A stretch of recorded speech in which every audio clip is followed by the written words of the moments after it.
Hello guys, in this video I'll show you how to mount your disk or your partition.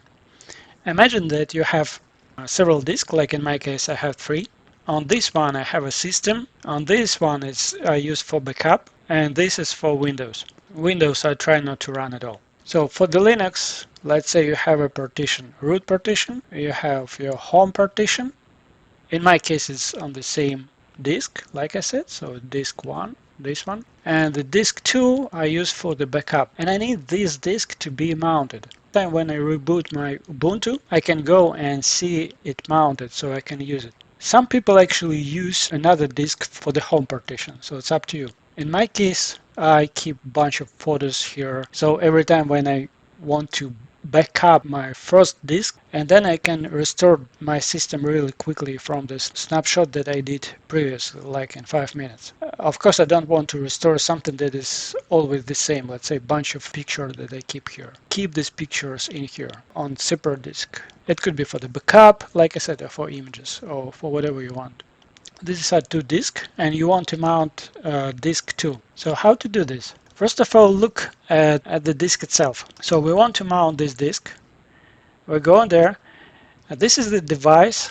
This is the name of the device. Okay, and this is the ID, how it's registered in our system. That's important to know. And this is where it's mounted to, meaning that if I'm going to media Sergey data, I will see my disk with the data in it, with my images, etc. There is ways how to mount your system properly. First and very easy one is just to go to this disks application to edit mounting options. By default, the mount point will be something different, and will be looking pretty much like that with mount something. So you most likely want to change it to something like that, media, then username, and then the name of your partition. Once you did this, and make sure you put this checkbox, on restart, you will get your partition mounted automatically with proper name.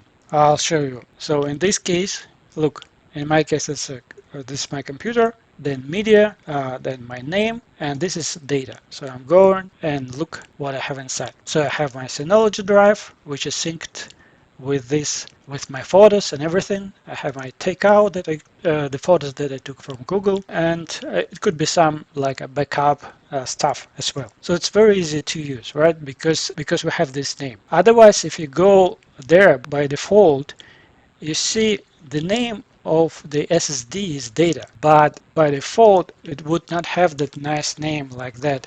By default it would have a name like MNT blah blah blah and very long UID that is not easy to understand like what it is about. That's why this mapping is important. This is how we can to mount it using this disks UI. Another way to do it is to edit this file. It is CFS tab. If we go and edit it, you can specify this mapping in there. So you specify your disk by the ID, that ID that we saw here.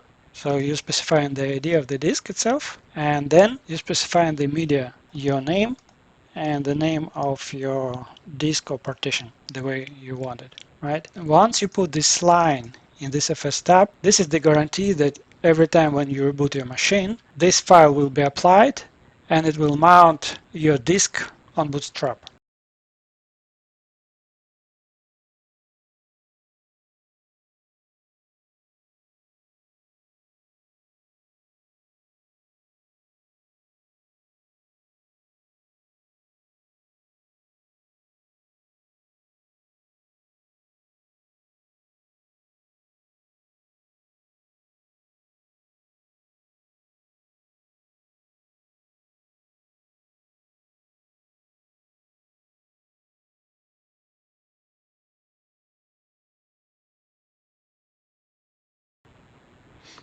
That's it.